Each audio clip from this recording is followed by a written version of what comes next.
We couldn't help but to take a look at CNN after the White House Correspondents' dinner.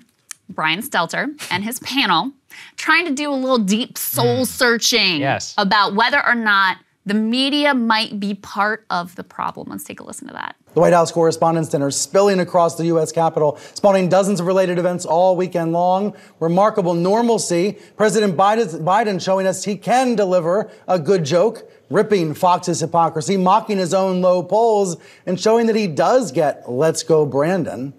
This event always has a bit of a reality TV vibe, especially in years when Democrats control the White House, and especially this time around with Kim Kardashian and Pete Davidson attending as guests of ABC News. But there was no laughing, no gawking, no selfie taking. America's democracy is not a reality show, but is the media guilty of making it seem that way?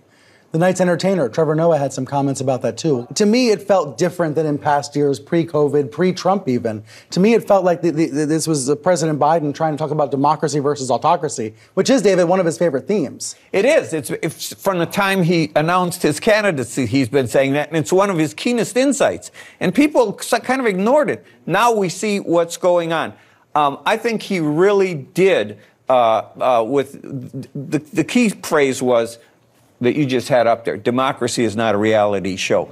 That's what's wrong with the culture. But don't we treat it like that? Aren't we part of the problem? I try not to, and I think you try not to on this show. A lot of us do, but a lot of people don't. That's the problem. Okay. That's the other problem with it. So they acknowledge, like, yeah, maybe, but it's not us. It's the other one. It's Fox. Yeah. And he's like, oh, you don't. It's like, really? Because you're actually the peak person in order to engage exactly in that type of rhetoric. It's also just like, I don't really buy into the personal responsibility narrative of media critique. I mean, yes, you can be an actor within that system and make better choices and make worse choices. But if you're not acknowledging that the whole system is set up to be a reality show, like, that is what CNN is at its core. You can maybe diverge a little bit from that in a segment or two or on your particular show or with your particular guests, but that is what the whole thing is meant to be. It is not meant to be news. It is meant to be entertainment to keep people watching so that they will consume whatever corporate sponsor ads are coming in the commercial break. Cable news is about the commercial break. It's not about the filler. The filler is just there to try to keep you there.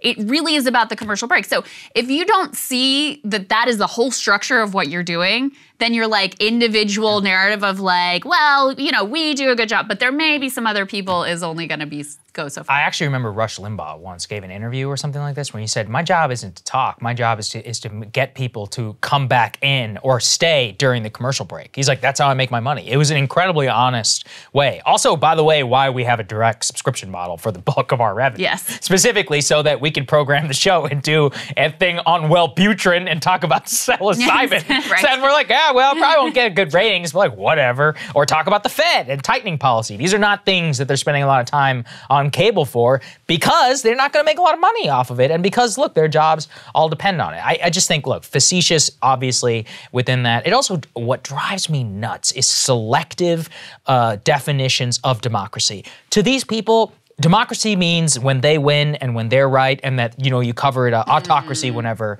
you don't. Democracy dies in the darkness, obviously, from the Washington Post. I mean, oh, it's anti-democratic whenever our opponents win, but it's not whenever we win. It's just, look, the hypocrisy all the way around. I think both of us here are like legitimate, actual believers in democracy. We're not the ones pushing Ministry of Truths, you know, which I'll get to in my monologue, who trust people enough to make up your mind. I love what you said in our Elon segment. You're like, yeah, you know, I don't think people are going to not take Wellbutrin because Elon sent a tweet about it. I was like, I think people will take, you know, make up their minds or read a book. That's what I did. You can change your mind. It happens all the time. It's fine. This is something, what real democracy is putting trust actually within the population. And that's what the media actually doesn't have, and they push the opposite impact. Yeah, you have to view the public as just like this unthinking, blind, cult-like masses that are just gonna like follow the word of whatever figure happens to be put in front of them. like that's necessary to be able to foment the type of panic attacks and moral outrage like that they depend on for their living, for their little reality show. So if you actually believe in a democracy, and of course there are people who are foolish and there are people who are silly and there probably are people who are going to like listen too much to what Elon Musk says or whatever. But you have to ultimately believe in adults as being able to, in a democracy, process information and deal with it in a reasonable fashion overall, accepting that there is going to be some messiness as well. CNN, you know, they're never going to be able to engage in any real critique because ultimately then, like, you wouldn't continue on the network if you actually saw it really clearly, or if you did, you would just be doing it for completely cynical purposes.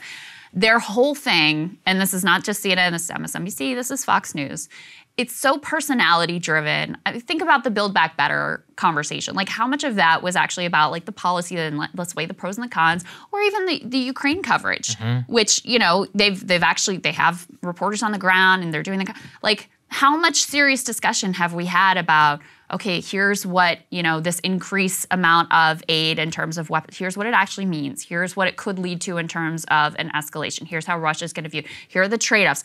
That's not what they're really there for. They're there for the most sensationalistic coverage that makes you feel anger, outrage, fear, whatever emotional response they want to trigger in you in order to keep you tuning in. So I saw the same thing. That's what their whole thing is about. I was actually realizing that whenever we were doing the segment on Ukrainian aid. And I was like, you know, I might be one of the only people in broadcast who was like, of the 33 billion, here's what each individual piece is going to. Or put it in context. Be like, just so you know, this is an extraordinary amount of aid relative to, well, again, how many people do that? They're just like 33 billion. Of what? What's in that? That's a lot of money. Well, tell us about what's happening. They never do that. Build Back Better, everything. You know, Build Back Better was just like 3.1 trillion to 2.5 trillion. It's like, oh, hold on a second. Well, what are you talking about? Or it was all about the personalities that are Yeah. involved. And like, listen, I do think that Manchin and Sinema are like particularly nefarious actors. Sure, but like, make the case, rather than just making it about like, this one slights that one and wouldn't take this one's phone calls and something happened on the houseboat. right.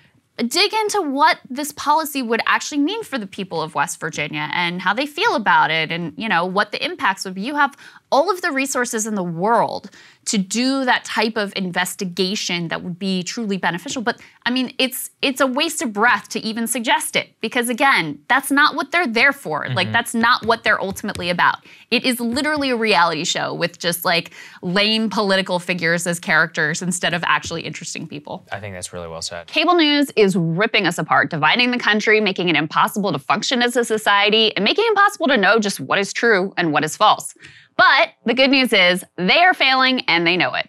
That is why we're building something new, a new mainstream, a healthier one, something more trustworthy, something that we are going to need in one of the most pivotal times in American history. We are building up here for the midterms, for the upcoming presidential election, but we need your help. So if you can help us out by becoming a premium member today at breakingpoints.com, we're trying to change America for the better and the entire world. So what are you waiting for, guys? Go to breakingpoints.com and sign up and help us build a new mainstream.